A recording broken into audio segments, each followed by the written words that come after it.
Ya, welcome back teman-teman. Selamat datang kembali. Kita, Camry hybrid ya. Kita lanjutkan lagi tafakkur kita, renungan kita. Dan tadi janji saya adalah habis subuh kita sambung lagi. Ini kebetulan baru kelar salat subuh ya. Sekarang sudah jam 5 pagi pas. Hari ini hari Rabu 5 Juni 2024. Ya. Tadi sampai di mana kita? Oh iya, tentang sensitif dengan uang. Ya. Dikit-dikit kayak orang tuh kayak kebawa sensitif gitu loh. Apalagi kalau soal duit, soal harta gitu loh. Apalagi kita nih orang Islam. Saya cuma mau mengingatkan kembali ya. Bukan bermaksud menggurui atau gimana, enggak ya. Saya cuma mau mengingatkan kembali bahwa di dalam agama Islam itu konsep ketuhanannya sudah sangat paripurna loh. Kita nggak perlu perdebatkan lagi ya, karena yang kita sembah, yang kita tuhankan itu jelas ya. Yang kita ilahkan itu jelas. Yang kita ilahkan itu jelas, yang kita sembah itu jelas, yang kita tuhankan itu jelas. Dan setiap hari kita lafazkan ini, dan tiap hari kita dengar kalimat ini ya. Yang kita tuhankan di dalam Islam itu siapa? Allah Subhanahu wa ta'ala kan. La ilaha illallah. Kita hampir dengar itu tiap hari. Tiap hari kita dengar, tiap hari kita ucapin. Bener gak? Tiap hari kita dengar, tiap hari kita ucapin ya. Tapi kok kita dengan harta aja sensitif, apalagi dengan duit. Nah, pertanyaan kita tadi sebelum jeda subuh ada sebuah pertanyaan tadi ya. Yang kita tuhankan itu siapa? Allah apa uang? Gitu. Karena percuma kita sholat 5 waktu bertahun-tahun ya kan, gugur cuman karena kita ternyata kita gak tulus menuhankan Allah itu. Kita malah nuhanin apa? Uang, nuhanin apa? Harta. Berarti dengan sendirinya kita sudah melakukan musyrik. Saya cuma mau mengingatkan saja, hati-hati dengan dosa syirik, hati-hati dengan dosa musyrik. Kenapa? Dosa syirik, dosa berbuat musyrik itu gak bakal diampunin sampai kapanpun, kecuali kalau kita tobatan nasuha, tobat yang benar-benar tobat kepada Allah Subhanahu wa ta'ala, dengan tidak mengulangi perbuatan yang seperti itu ya. Nah, kenapa kita tadi kan saya bilang yang namanya pakai uang itu ada ilmunya. Yang namanya ngelola duit itu, yang namanya pakai uang itu ada ilmunya, ada keterampilannya, ada caranya, ada panduannya, ada pedoman, semua ada gitu loh. Nah, ada ilmunya. Nah, masalahnya kenapa kok kita mudah sensitif pada uang? Ya karena gak punya ilmu pakai duit, gak punya ilmu cara pakai duit. Apa ya, disuruh ngilmu gak mau gitu loh. Disuruh ngilmu gak mau, disuruh belajar gak mau, ya kan? Padahal banyak di mana-mana kita bisa belajar. Apalagi zaman sekarang ini serba online, ya. Banyak cara-cara gimana cara mengelola keuangan, bagaimana cara menggunakan uang, bagaimana cara mengelola anggaran atau budget management, money management gitu. Bagaimana cara untuk mencapai financial freedom dan sebagainya. Banyak itu. Tinggal pertanyaannya kita mau nggak itu ngeksekusinya, mau nggak kita pelajarinnya. Gitu loh ya. Zaman sekarang ini sumber pembelajaran tuh ada banyak sekali teman-teman, ada banyak. Tinggal kitanya mau belajar apa enggak gitu loh. Mau belajar gimana cara pakai uang, mau belajar bagaimana cara menggunakan, ya cara pakai uang lah. Nah, biar kita ini gak sensitif banget soal duit. Kalau rumus dari saya sederhana aja, bedakan mana kebutuhan, mana keinginan. Kalau rumusnya dari Pak Deddy Susanto apa? Kendalikan keinginan. Karena keinginan itu sumbernya dari mana? Dari nafsu. Kendalikan keinginan. Ada keinginan yang memang bisa tercapai, tapi ada keinginan yang mungkin nggak akan bisa tercapai karena berbagai faktor.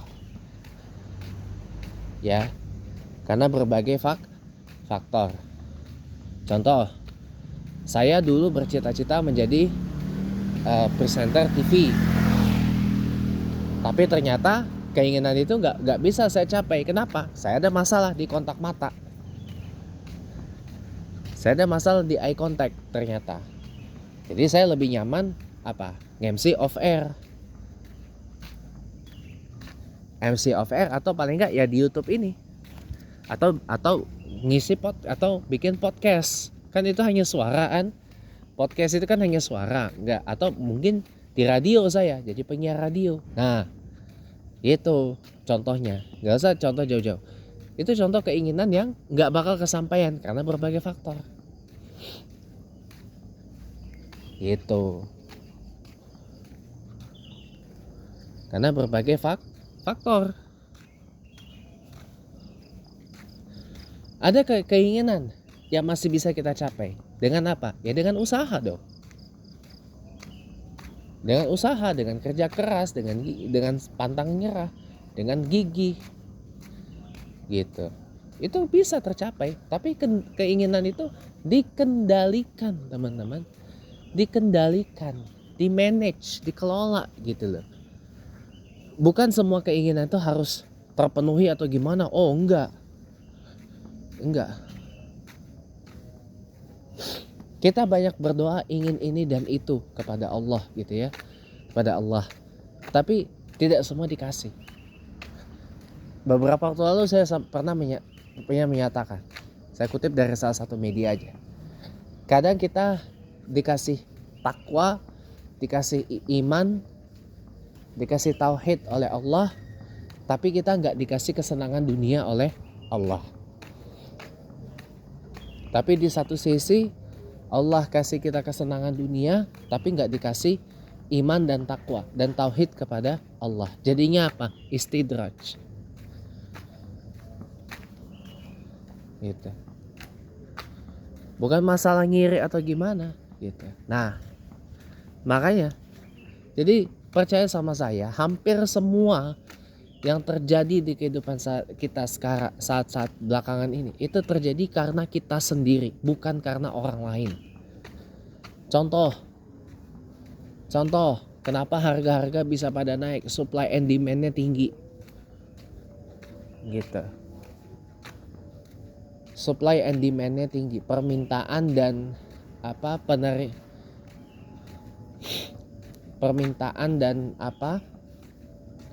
ininya tinggi, tapi bahannya nggak mencukupi.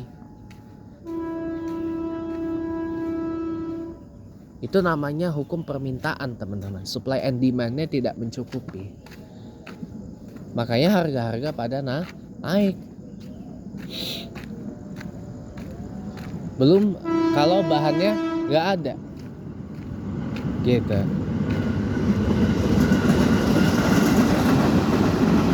Kenapa harga ada kata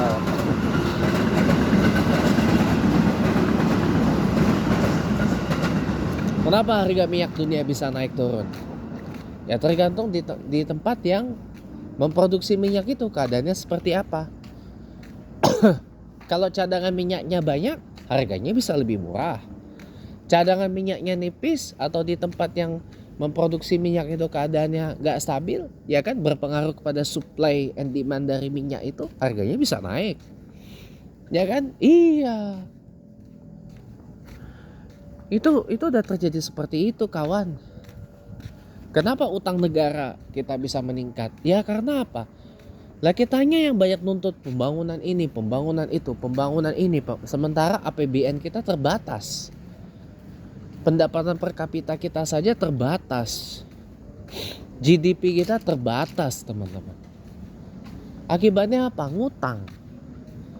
Utang untuk bangun ini, bangun itu, bangun ini, bangun itu. Tapi kadang-kadang kembali lagi, kadang-kadang kita tuntutannya gak masuk akal, gak realistis. Sehingga apa yang dibangun oleh pemerintah itu ada yang merupakan hal-hal yang sebenarnya nggak penting banget, nggak guna banget. Contoh kereta cepat Jakarta-Bandung, KCJB, hasil kerjasama Indonesia dengan China atau Tiongkok. Apakah itu proyek berguna? Enggak. Apakah itu proyek dibutuhkan sekarang? Enggak. Tidak, teman-teman. Tapi karena mungkin ada sebagian orang yang wah gengsi kali ya. Wah ini coba negara lainnya punya kereta cepat. Masa ya kita nggak punya sih gitu.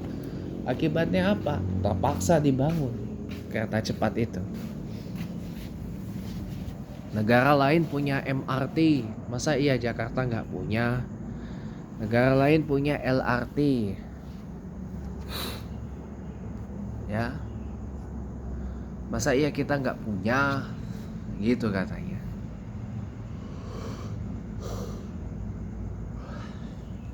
Gitu katanya. Jadi berlandaskan gengsi gede-gede ya. Coba, emangnya Jakarta butuh MRT? Ya. Kalau butuh, harusnya dibangun dari dulu. Dari tahun 80-an. Kalau memang Jakarta butuh yang namanya MRT atau subway. Kalau Jakarta butuh LRT, dibangunnya dari dulu harusnya. Harusnya dibangun dari dulu.